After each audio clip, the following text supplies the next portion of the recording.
Yo, what's up, everybody, and welcome to Last Hit, episode 4. Back with Dash and Artemis as we cross the first round robin of the LCS into the back half of the spring split. Right off the top, first of all, I want to thank everyone for their support so far on this podcast. It's been pretty incredible. YouTube, from a blank YouTube channel, has gone to over 2,000 subscribers. Wow. Episode over episode as well. Our downloads have gone up on all podcast platforms, which is really, really cool to see just as a trend. So thank you so much for your support, everybody. And please keep it coming. So like, comment, subscribe, all of that kind of stuff. It helps tremendously. Watch time as well on the video is hugely helpful. So any and all of it is very much appreciated. But with that, we're going to dive straight into the episode. Artemis, how you doing, my friend? How's coaching been going? Dude, doing well. Coaching is going well. Added a few clients this past week, which feels good because coaching is my only source of income right now. And living in LA is not cheap. I got bills to pay. I got 2 cats to feed, you know. But it's been fun. I'm working with a jungler right now. That was my most recent lesson. He's pushing master tier. Nice. And that was a lot of fun. Like I had this realization when I was working with him that like, and this is maybe like obvious, but like junglers should lane more. Like as a learning tool. Yeah, as a learning tool. Like there's so many intricacies about, especially early game. Like the first 5 minutes, the game is really snowbally, and these small choices and small things really have a butterfly effect for the whole rest of the game. And I was just struck with this realization, like, wow, people should not specialize. People should just keep playing every role. So that's my tip of the day for you. All right. And yeah, if you want some actual coaching and some personalized, specific climbing tips, go to my website and check it out because I still have openings for new clients. Definitely do that. And then also, if you're catching this before tomorrow, which would be Wednesday of this week, you can catch myself in my very first coaching session with Artemis tomorrow live on stream. I will at least be streaming it. You will be as well? Yeah, sure. I'll stream it. All right. Well, noon PST on my stream or Artemis's stream to watch me get coach. We'll also turn it, though, into a YouTube video as well so people can start to understand what Artemis does as an individual coach. Yeah, there'll be a ton of value, I think, watching anybody get coached because you'll learn something. It might not be specific to you, but it's something you can totally apply to your game. So definitely check it out. Yeah. And I think if it goes well, we might make a little series of it too. I hope so. I'm very curious to see the difference because as you talk about just coaching like a master tier player and then your history coaching LCS players, I am very much not that, right? Right. And so again, I think this will be a very cool experience, not only for myself, but for everybody watching to kind of see how somebody who has the highest level experience coaching approaches coaching someone who's nowhere close to that level. Like that's going to be a big shift, I imagine. But you're probably better than the 9-year-old I worked with. I don't know, man. By like a little. By like a tiny bit. Like I said last episode, I'm gonna probably see him pass through my elo at some point. Soon, pretty quick. Yeah. But you'll be somewhere in the middle. So I think we'll have fun. Totally. All right. Well, I'm glad you're doing well. I'm excited for that to get going tomorrow. Let's dive into the episode itself. Let's hit it. Like I mentioned, first round robin behind us. Let's just stop down and reflect on that first round robin for a quick moment. I thought it was a ton of fun, man, and especially the Super Week when we kind of went in only targeting a couple matchups as like, oh, these could be the upsets, but largely we kind of expect things to play out in the fashion that it seemed it was going. A lot of that went out the window, and we kind of ended the first round robin with some serious parity. For me personally, this was my favorite LCS split in recent memory. Really? Yeah, definitely, by far, and it's probably partly because I'm not coaching, so I can just purely enjoy LCS again. Because I was a huge fan before I ever started working professionally. And also, the storylines that we had coming into the split do not match the reality of the league at all. Like 2 teams... That's actually a really good point. Not at all. Because 2 teams that people thought were going to be very good were 100 Thieves and Team Liquid. Mm-hmm. They were solidly cemented in everybody's top 4. These were just, these rosters are untouchable on paper. And now both these teams are struggling for wins against teams that we perceived to be really solidly bottom of the table teams. Absolutely. So everything's topsy-turvy. Yeah. There is a lot of parity, like you said. But at the same time, we also have some really exciting League of Legends, like FlyQuest, with the exception of lately. They started off really strong. Of course. And they've just been playing some really exciting League of Legends, but also EG has been putting on the gas a little bit lately. They've been playing exciting league. TSM, Golden Guardians, both. Like we have, I can name 4 teams easily right there that have been lately playing some really exciting League of Legends. So I'm stoked for the second half of this split. And yeah, it's been a banger first half. Hell yeah. So here's what we're going to do. As opposed to kind of recapping and trying to work through again all 15 games of last week and stuff like that, we kind of want to look ahead. In doing so, we will jump back to some of those games, I'm sure, as evidence, talk about moments. But the second round robin is really where we want to put our focus. And you can't really talk about the second round robin until you talk about roster moves, especially the ones that have already happened, and then, of course, maybe some speculation around some that could happen. Talk of the town this week is the fact that Cloud9 decided to jump on the mid lane roster move. M&S coming... And then M&S is how they've been saying it, at least in the NACL. We were joking earlier that maybe it alone, the name, is going to mess with enemy team shot calling. Target M&S, kill the mid laner. It's going to be a lot of champion shot calling, not name shot calling. But M&S up, Diplex down.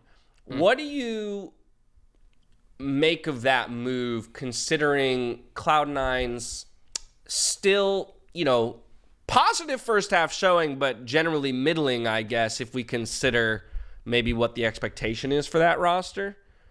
Yeah, solidly middling in that I'm not convinced when they play against FlagQuest and EG that they're competitive, and I'm not even convinced when they play against TSM. Okay. And then it's kind of a brawl, and they're getting really down in the mud with like 100 Thieves, Team Liquid. Like they're kind of down there, I think, and that's very much not where they see themselves, because this is a team that won a championship in the most recent split. Yeah. They're defending champions. They are a team with international pedigree across 4 roles, and this is a team that if you remove that mid laner or even put Jensen back, people would solidly put as a team able to compete with the likes of FlagQuest and EG. So I think that you could put anybody in mid for them and be pretty fine. Like we talked about before, if you want to play mid in the LCS and you were coming into this year, you want to change one thing, C9 would be a pretty damn good team to play mid for. Yeah. Yeah, I think that was week 1 we talked about, like, I would want to slot into that team if you made me join a team as the only roster change. Yes, especially because their top side is so strong. Exactly. With Fudge and Blabber, and also their bot lane is 280 carries and a range support meta. Like, their roster is sick. So since they can't compete, what do you really have to lose? Like, you're not going to magically lose to Dignitas, I think. Like, because you're using M&S instead of Diplex. There is no downside here because you're going to make playoffs probably no matter what you do, unless something really catastrophically went wrong, which I think that their read is correct. Yeah. I don't really see that happening. So because it can't go catastrophically wrong for them, and there's an outside chance that it goes pretty well, and M&S develops more than he would in Academy. He has mechanical prowess. He starts team fighting well. He starts to gel with the roster. There's a universe where that happens. Yeah. So maybe they've seen enough from Diplex, and that kind of picture that they have for him isn't coming true, where now they want to go again. They want to roll the dice again, and they don't want to wait a full year to get their next dice roll before putting in their next stud. Yeah, that's kind of an interesting framing that I hadn't necessarily evaluated it from. The idea that, like, the move can't go catastrophically wrong, right? And so therefore, they don't see the risk or the opportunity cost as that great of removing Diplex. And I guess, yeah, if they feel 9 stage games, 4 weeks, 5 weeks of scrims with Diplex is enough to know, like, his trajectory isn't matching the curve that we need in order to be challenging for a title. And hey, maybe with a few weeks on the LCS stage, M&S can get there. Hell yeah, I like that stab a lot more. And so I will be very intrigued again. I have not been watching much at all of the Academy or Path to Pro NACL, if I'm being perfectly transparent.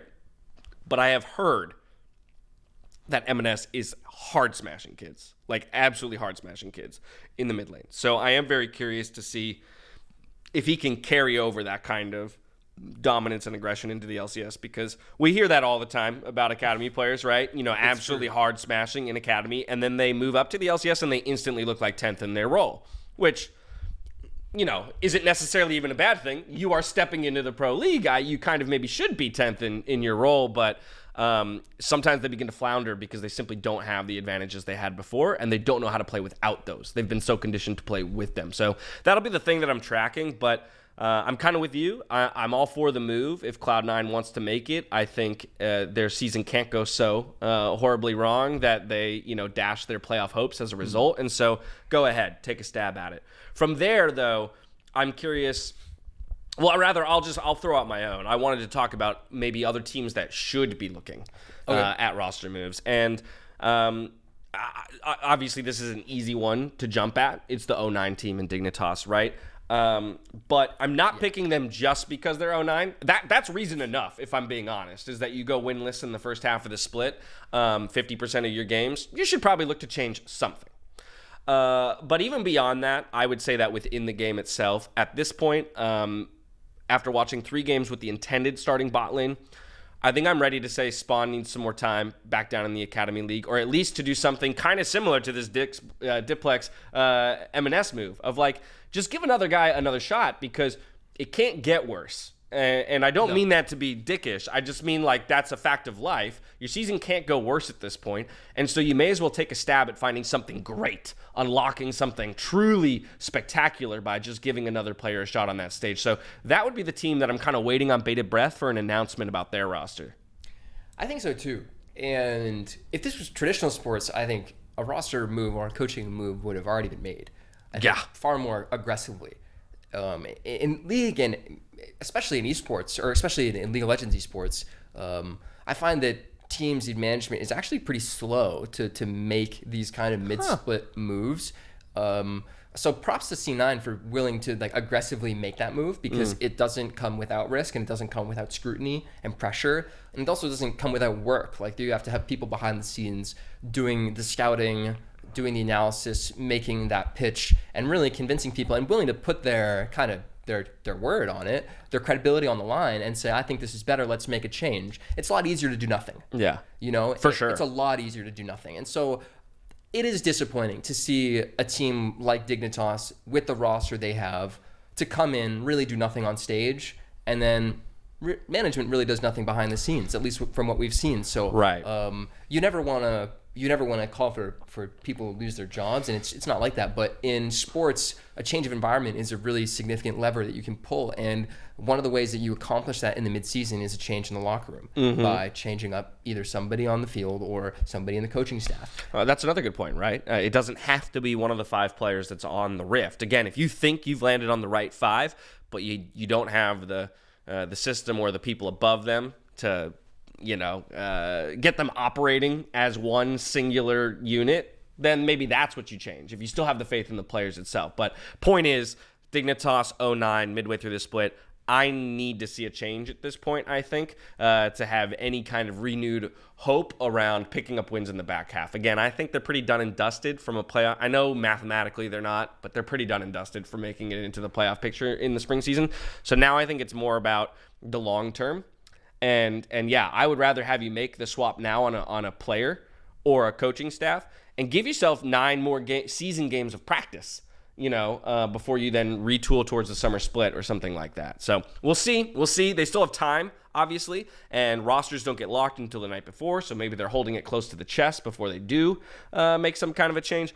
But we will have to wait and see until they decide to bring that out for us. That's all the roster updates as of yet. Obviously, if there are more, we'll cover them in future episodes. Week 5 matches.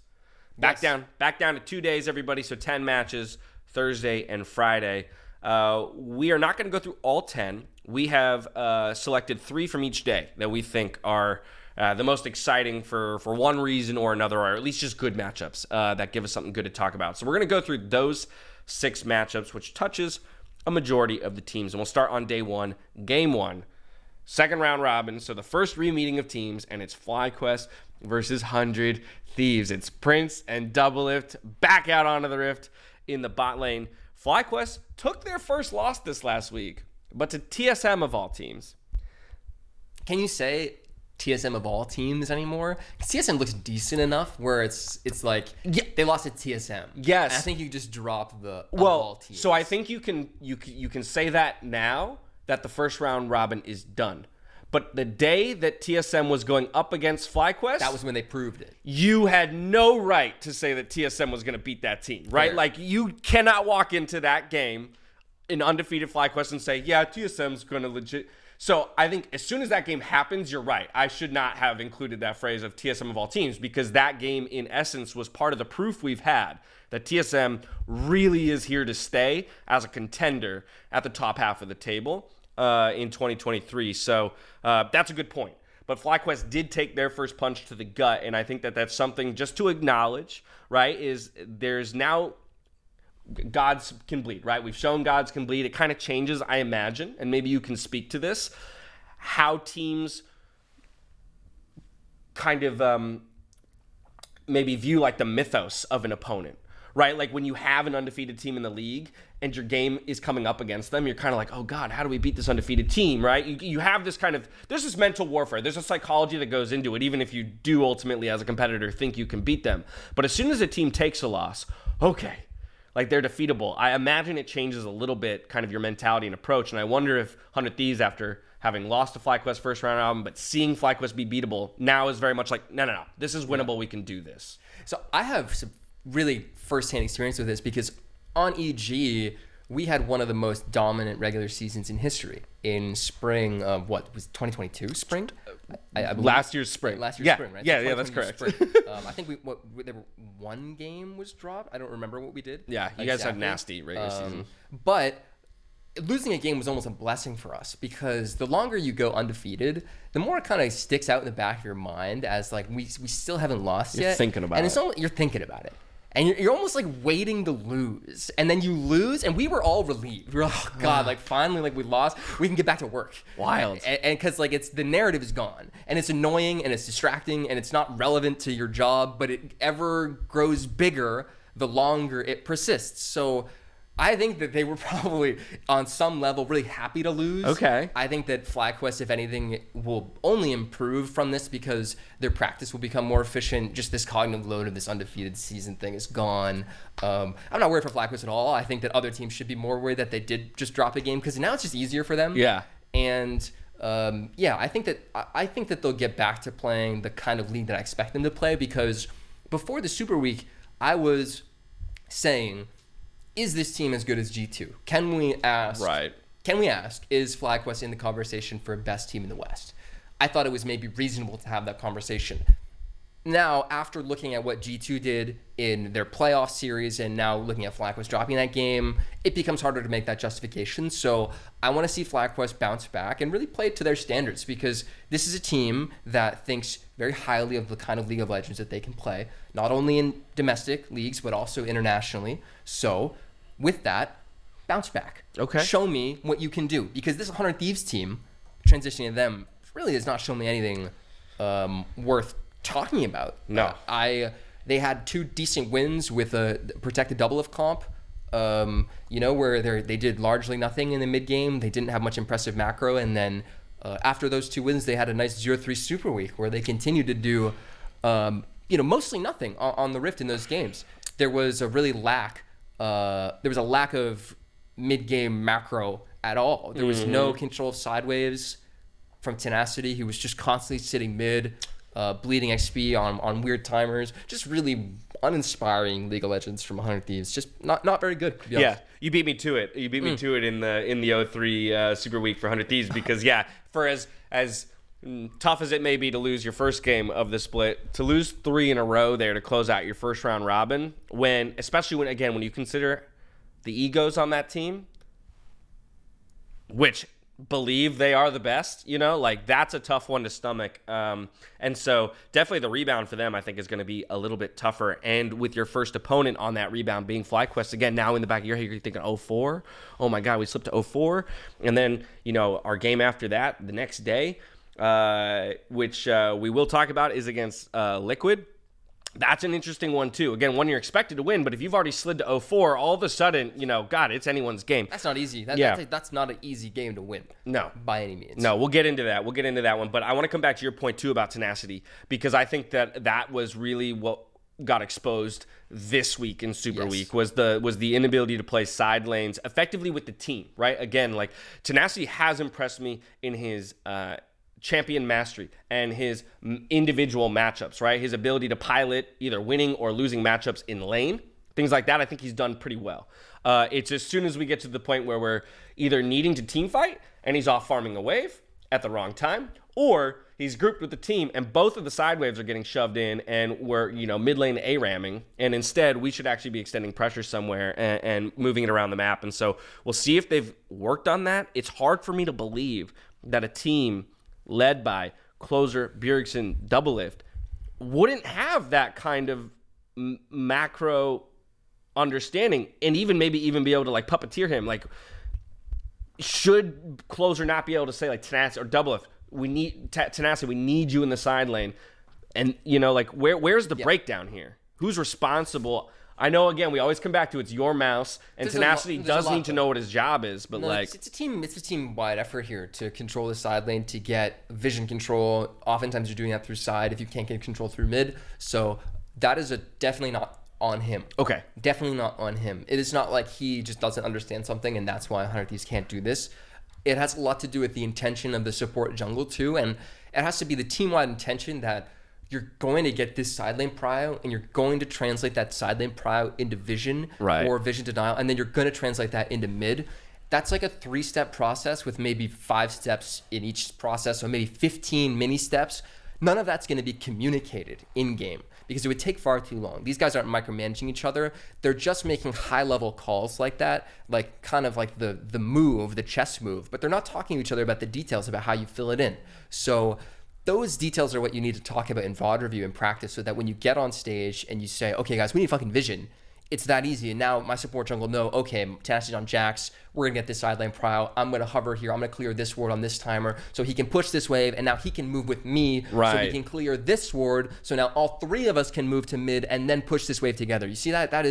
That's like 4 people having the same intention, which is like, we're going to get the side prio, we're going to clear this ward, we're going to drop this ward, we're going to move here together. That's a complicated thing. Totally. That takes time, and it's difficult for a rookie, especially because we talk about the likely leaders on 100 Thieves. Doublelift's a pretty vocal guy. Yeah. Sometimes it's difficult for a support to kind of unchain himself from the AD carry in that situation, because the AD carry wants to be stepping up on mid wave and getting prio himself. So he wants his support in his back pocket. Yeah. Because if the AD carry doesn't have a support with him, he can't step up and get prio. So his game feels bad. But oftentimes you need that AD carry to wait 30 seconds, wait 60 seconds while you do something else as a team. You handle another job, which is maybe vision control, maybe side lane prio, and then you'll come contest mid together. But he's got to wait his turn. And if he has a hard time, I'm not saying he does, but if he has a hard time waiting his turn, and even if he doesn't, if Buzio just feels like he's, needs to be there for Doublelift, he might have a hard time really being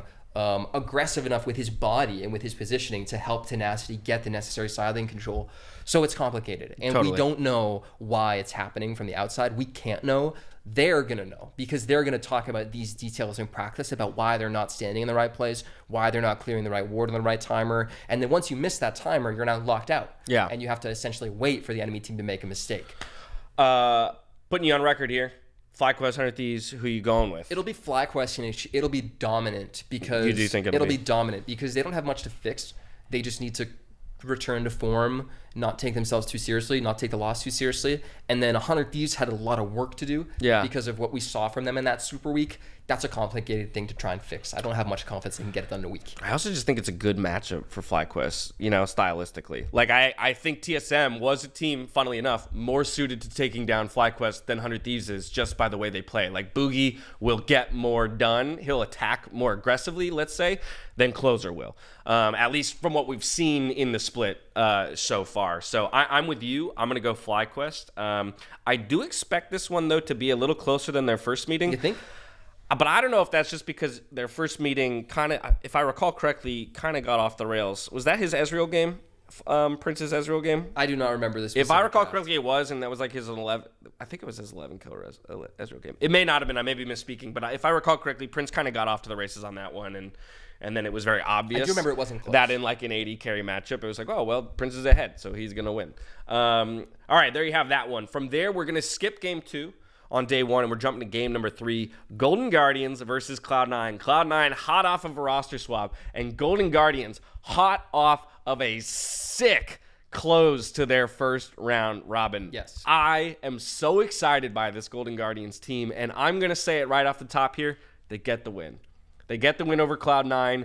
I think, obviously, with the roster swap, there's going to be, I think, just some adjustment that has to happen there, and communication, I imagine, is not going to be perfect on the Cloud9 side. And I think that Golden Guardians, with the way that Gory and River have been playing, the mid lane and the jungle is actually a perfect opportunity for them to continue to kind of create the opportunities that they've had so far this split. My only concern, of course, is the top lane and what we continue to see out of Golden Guardians. I don't know if you're gonna continue to play shit like Renekton and Gragas in the top lane in bad spots, and in bad spots, and you're gonna maybe walk into that against Fudge of all players, like the dude who's, if he goes back to the Fiora, this would actually be the one time I'm okay with it, because take the skill matchup and run over Licorice, go for it. So that's my one caveat to all of this, is like top lane could just completely collapse and Cloud9 win. But otherwise, I do believe that the rest of the Golden Guardians players have been playing so solidly as a 4 on the back half of the first round robin. I want to give it to them. I want to give it to them too. I'm trying to cope and be like, MNS doesn't have to do too much. His team's so good. He needs to come and do his job. C9 can win this. And I think C9 is good enough to do it. And I want to give C9's bot lane credit here, because I think that Golden Guardians' resurgence is kind of on the back of Stixxay to a certain degree. Let's give him some credit, because I think I think he's had quite a good split. And this is a player that a lot of people really discounted when he was on CLG. They thought I was angry that I'll just lay my cards out face up. I was angry that Stixxay found a team this split, because I really was like, this guy, come on now. We can't find a young gun and then he shut me up. He has shut me up. He's playing well, and that is a significant factor in their wins when you look at their games. However, against C9, I could see it going a bit wrong, because where I believe Huhi has the advantage over other supports is that he's a role swap support who's got some hands. And he'll take the karma and he'll kind of fuck with you. He'll dodge your skill shot and he'll fight you in that 2v2, and he'll make some space for his AD carry. And he's against Ven, who also is a role swap support, who's going to play something like Ashe, who's going to fight you, see if you with hands. And has a bigger ego, so he's going to go even harder. And he's going to fight you, and he's going to try and make some space for his AD carry. So I think that bot lane is going to be kind of explosive, but we know from the interviews that Stixxay doesn't like that. Yeah, that's true. Huhi was very upfront about that. Right, and he had to kind of admit that him and Stixxay had a different view. So maybe Huhi's going to dial it back, and maybe they're just going to be getting pressed by C9's bot lane. But we have to see how that matchup goes, and that's going to dictate the game for me. I think that if Stixxay can be comfortable inside that game, if he's not getting pressed, if he's even in farm, if Golden Guardians gets a dragon, maybe 2 in the early game, Stixxay's game is happy, and I think Golden Guardians' game is happy, because Licorice is not bleeding as bad as he was, and he's making some progress, I think, in the gameplay, not in the champion pick. Sure. I'm hopeful that it's going to come. What I think maybe has been happening with Licorice, and like I say this about Renekton a lot, is Renekton is like a confidence pick, and it's a lack of confidence pick, where if you don't know what else to pick, but you need something, but you like think you need to win lane, and you think that you need to like team fight well, you think you need to do all this for your team, you're gonna like ask for Renekton because it can win lane, and you're gonna feel like you can do stuff. Right. And when you're lacking confidence, it's really hard to pick a tank, maybe even blind pick a tank. Say, okay, I'm gonna probably go down 20, 30, 40 CS here. I'm not gonna look good. I'm gonna die. I'm gonna be 0-6, but we're gonna win the game, and I know my job. Yeah. And I understand my role inside this draft, inside this game. That's hard to do when you're lacking confidence. And Licorice has kind of admitted that he's been finding himself again. He's been reinventing himself. Maybe even self-reported struggling with some of this confidence, or maybe missing his performance anxiety. He used to get really up for games. Now it's different for him in some way. Yeah. He didn't really elaborate, but it's different, right? And I think he needs to really find his role inside this team, and not try and do so much. I think that in that Renekton game where he was picking Renekton, he just could have locked in Scion there against double AD carry for the enemy team. The draft was screaming for a tank top. He ended up playing tank Renekton. He built Jack Show, Black Creeper Renekton in that game. Played decently. He had one moment where he flashed, stunned the AD carry at like 35 minutes on the enemy team. Enemy AD carry was totally mispositioned. Right, and sure. Like, it didn't really matter the champion that Licorice was on. But he executed in that moment, and he had been executing in those spots up until that, and it was the wrong champion for the draft, and it was the wrong champion for the game, but he piloted it okay.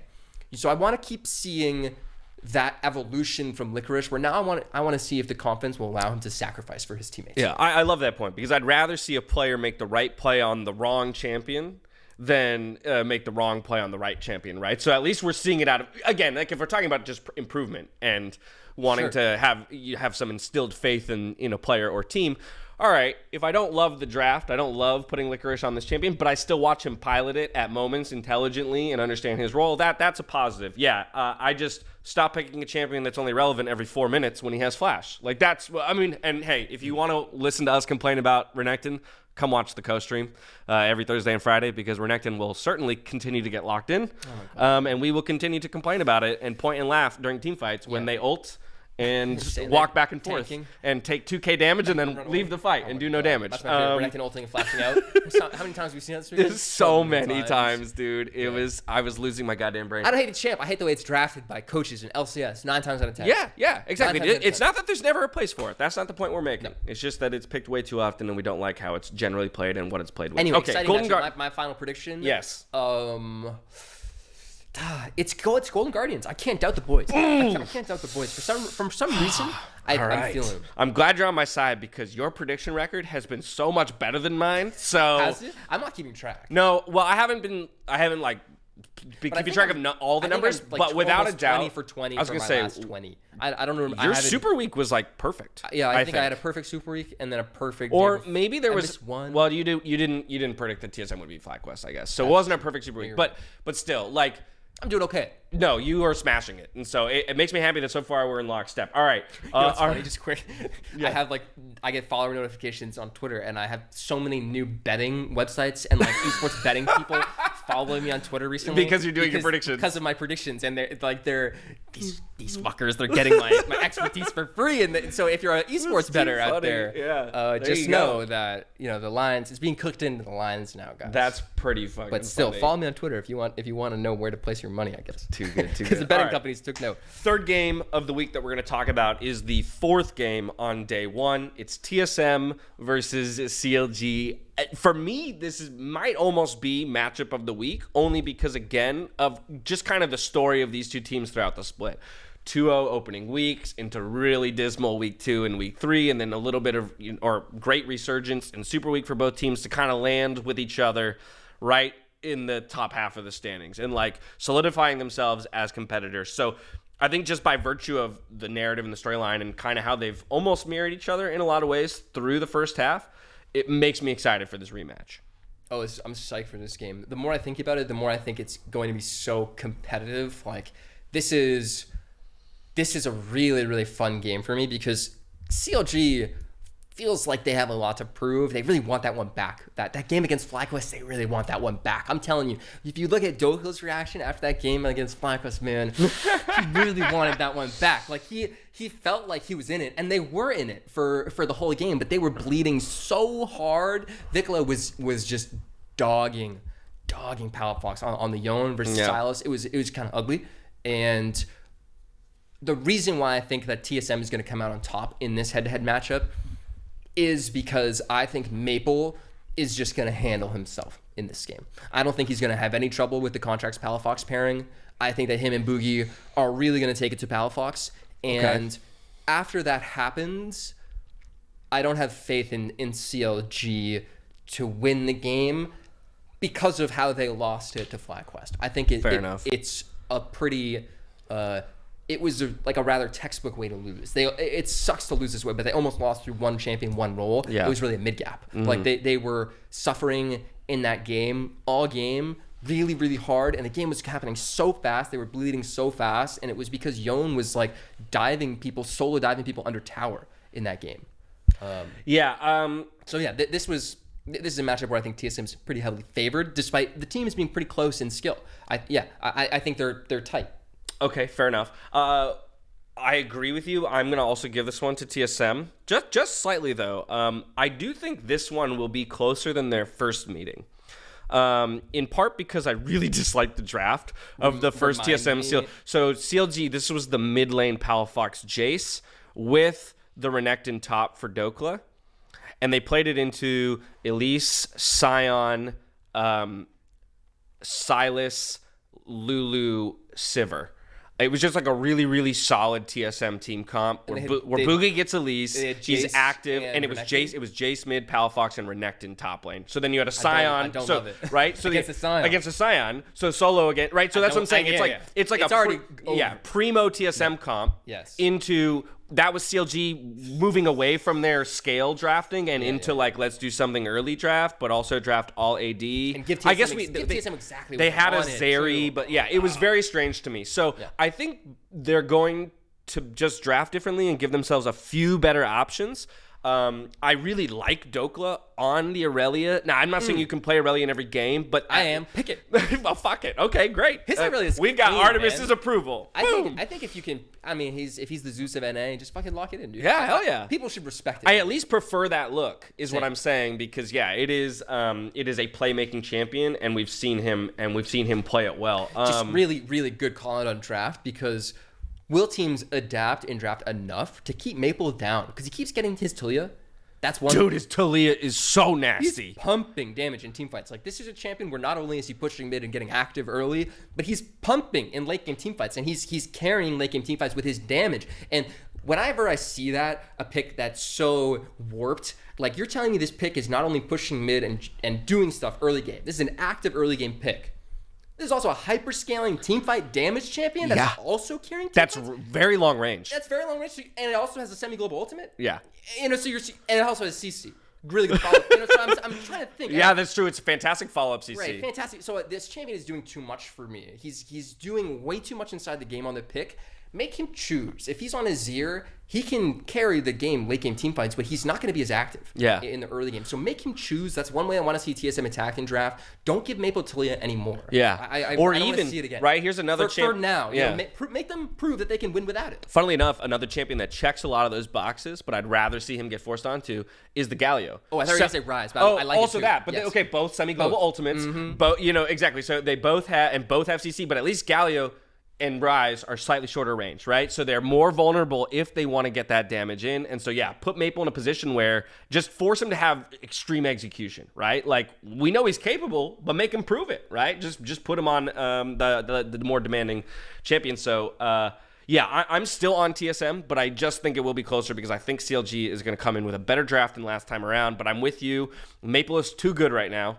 I'm sorry, Palafox. Maple is an absolute monster right now. And then coupled with Boogie, again, Maple's willingness to link up with Boogie and get into lanes and do some crazy stuff. Boogie, I think, might be our most active jungler. I'm just kind of creating that stat out of thin air.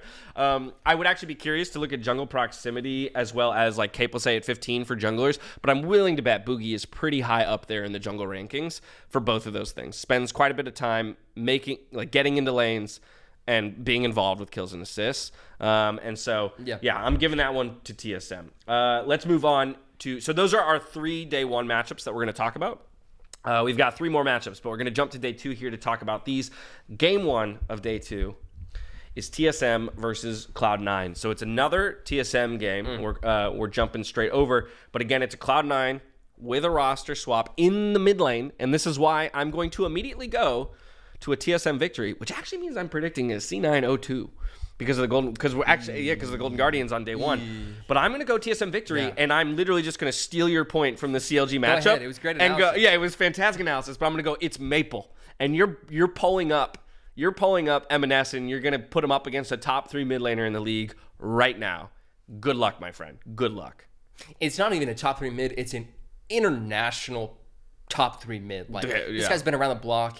He's been playing against the best mids in the world since before you were even bronze, buddy. Like, is there more that needs to be said? I think there's going to be severe mismatch. And will it be enough against, like, can Fudge do enough against Solo? I don't think so. Solo does that job. No. He says, come at me, bro. Like, he's chilling up there. And then is Neo and Chime going to hold out against Berserker Sven? Enough. I think they can. I think enough. I think they can hold on. I think they might get pressed a little bit, but I think they can hold on. Yeah. And if the mid lane goes the way we expect it to, Berserker Sven won't really be able to do much with any advantage that they generate. So, yeah, it's all about the mid for me. Yeah. Maybe I'm not taking into account how support and bot lane meta might... maybe there's an opening for Sven and Berserker to be more aggro in the bot lane and actually abuse the 2v2, because that's where Chime, for example, has been weak, is in lane. And I don't know if the support meta has moved enough that we can give Sven the Nautilus and we can just try and win it there. And does your trying to find avenues for and C9. does your win probably even increase if he's on Nautilus? Because I'm not even sure he's better on He's a Nautilus. better enchanter player anyway, or ranged. Yeah, so player. it's almost like I would almost leave him in this meta, and I almost feel like support meta changing is not even that good for C9. Okay. So I hope it doesn't change for his sake. Yeah. It's almost like when he's maybe if he's against these other things where he goes, because he even self-reported, he's like, I'll play the Tom Kench, I'll play the Nautilus. He referenced those champs as things that are like very much not his strengths, but that he can do, and he can do well. Don't sell him short, but yeah. Totally. Yeah, I don't think there's gonna be much of a pivot, and I think that they'll be able to hold on. So we're both on TSM. Yeah, I am, and I'm gonna think more about the TSM GG game. That one, I am saying GG for now, but I need to think more about Cloud9 TSM or Cloud9 GG. TSM's first game of the day. CLG. TSM plays CLG on day one. C9 GG, yes. Yeah, I need to think. I need to keep thinking. Okay, fair enough. But we're both going TSM over Cloud9 here, at least as of today and recording. Okay, third game of the day on day 2 is another really, really intriguing one. It's Golden Guardians again, but the first time this week that we're going to be talking about EG. What are your thoughts here? Because you were talking about how you've really enjoyed or appreciated EG's improvement kind of in the last week or two as compared to the first week showing. Yeah, I've seen a lot of good stuff from EG, and I've seen some bad too. So they're very, very double-edged. They're like Harvey Two-Face kind of, where you don't know what EG you're going to get. And sometimes you see them both in the same game, where they'll look really dominant for a segment of the game. They'll look like they then forget how to play for the next segment of the game.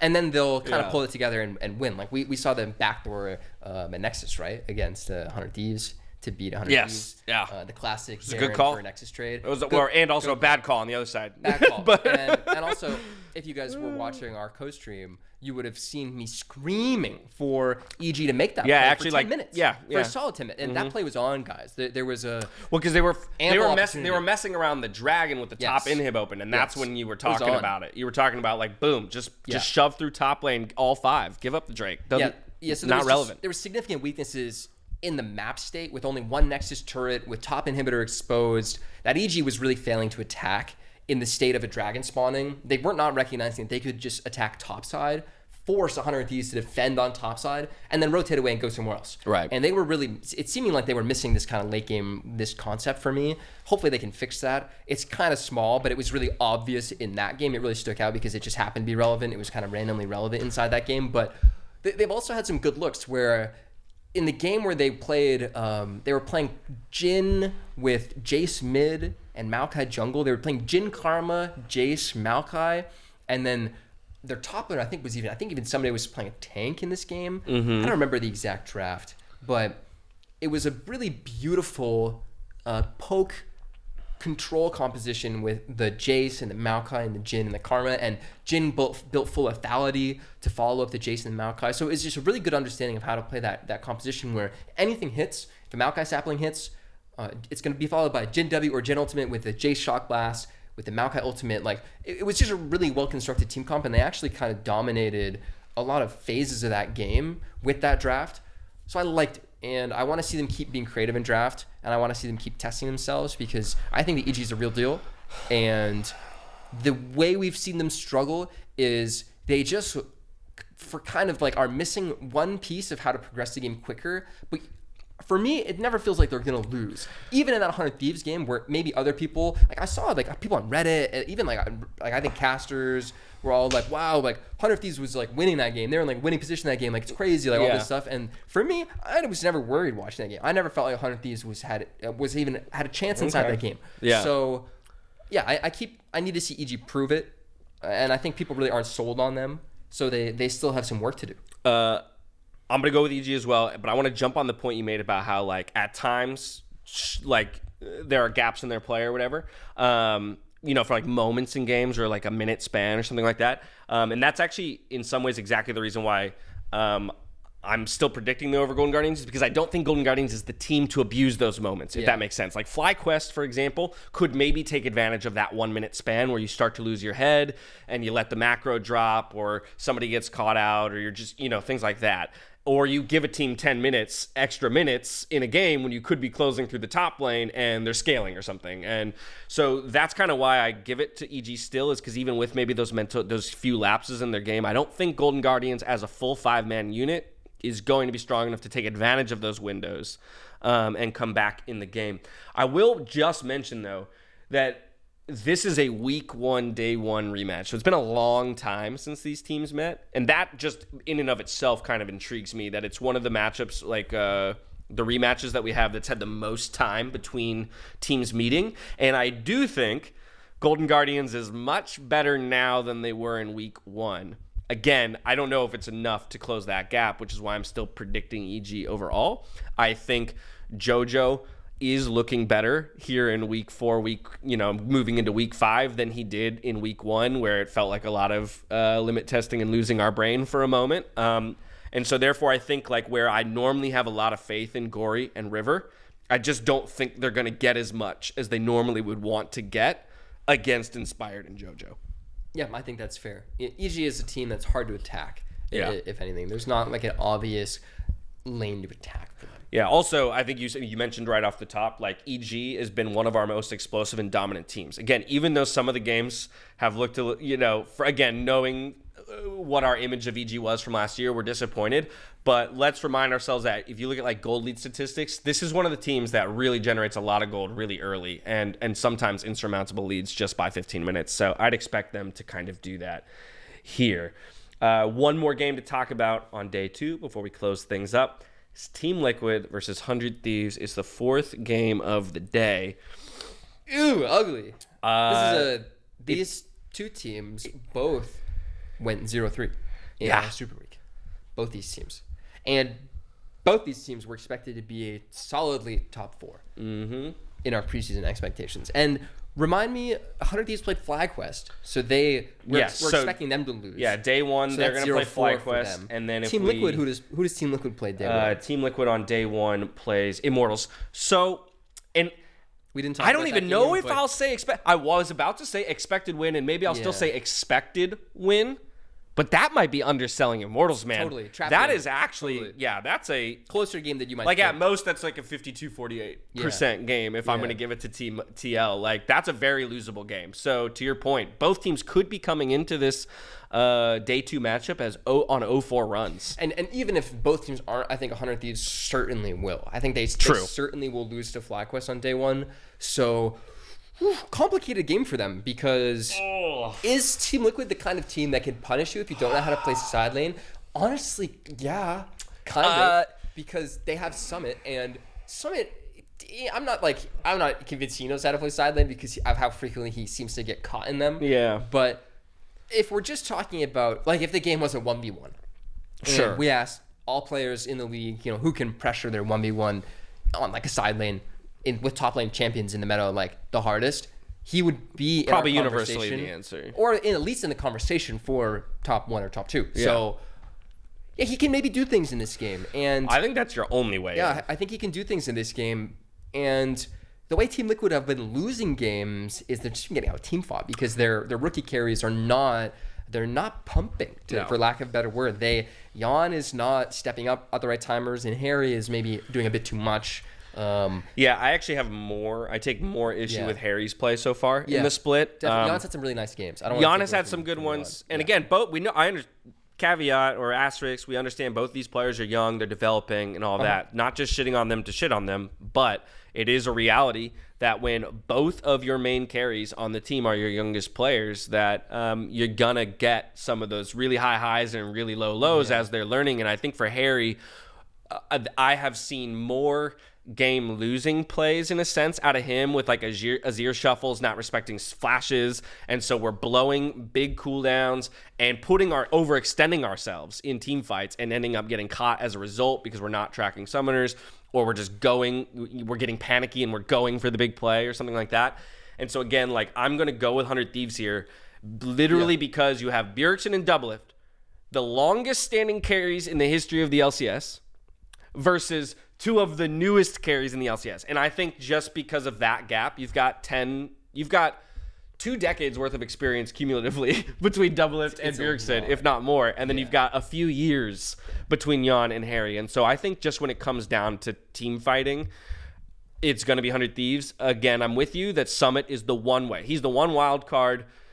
Things can just always get off the rails in the top lane, and Summit can just run over the game. But I'm going to go with 100 Thieves. I'm actually going to go with this being like a 75-25 matchup, I think, for 100 Thieves. I think it's pretty one-sided. I think Team Liquid's going to take it. No! I think Team Liquid's going to take it, yeah. What? So you're sweating now. I am sweating now. This is the one you choose to go opposite of me on? I'm going with Team Liquid because I think that, like, if I'm thinking of the way that Doublelift and 100 Thieves won the team fights, like, he's doing his job, but he's not doing anything crazy. Sure. And, like, Doublelift is, like, a damn good team fighting AD carry. He's been a damn good team fighting AD carry. So I like your call out of, I think there's an edge there. I think he's going to play the team fights better, and they could have a team fighting edge in the game. But I want to believe that Team Liquid can get out and start pressing and just put their foot on the gas. Okay. Like, Team Liquid is a team, we've seen them press pretty hard before in games. Like the game that comes to mind with Jan on Lucian and Corjija on Sona. That was, like, I think one of the fastest games of the split. They were, like, dominating in that game. And Team Liquid is definitely a team that knows what to do with a lead. They just sometimes, like, again, we talked about it. Sometimes their carries are struggling to really finish it in late game situations. And sometimes, if you're not doing anything, the longer you don't do something, the longer you give Summit to int. Yeah. So it's important you keep doing things. You gotta always be doing something, because if you're not doing something, he's gonna do something for you. That's true, right? So keep doing stuff. And I think if Team Liquid can get out to an early lead and keep doing things and stay active and keep pressing, then I think that they can win. Okay, so there you have it. All right, so we only, of the 6 games that we targeted, we really only have one difference, and it comes in that Team Liquid 100 Thieves games. Of course, tune in for our co-streams where you can get the rest of our predictions for the 4 remaining matchups that we did not talk about on this episode. But otherwise, that's going to basically conclude it for episode 4 of Last Hit, an LCS podcast. I want to remind everybody to please like, comment, subscribe, leave reviews on your podcasting platforms if that's where you're listening to us. Again, every little bit helps as we continue to kind of try and grow this audience. Other reminders, tomorrow, Wednesday, the 22nd of February at 12 noon PST, either on my stream or Artemis's. You can come watch us for my very first coaching session with him. And hopefully we'll be serializing that as well, turning it into content for all of you at home. And then one final reminder, please throw in any questions you have about the LCS, about either this week, next week, roster moves. I mean, really, no rules. Throw some questions in. Our hope is to pick 1, 2, or 3, maybe at most, every week, and kind of throw a little Q&A session in at the end of episodes if we think there are good enough questions. So please provide those to us, and we'll get into it. Anything else from you? No, that'll be fun. Ask those questions about this LCS, behind the scenes stuff, doesn't matter. Yeah, we want to hear from meta, or even straight up league stuff, actually. Let's not even just bucket. Good, If you've got questions that you want to ask Artemis about, certain champions or builds or how to pilot things in solo queue, let's talk about it. Basically, we want to open the door to involve you guys a little bit more. But for now, that's going to do it for this episode of Last Hit. Everybody, thank you once again for the support and for showing up and for watching the episode. Until next time, stay healthy, stay safe, and be good to each other. Peace out.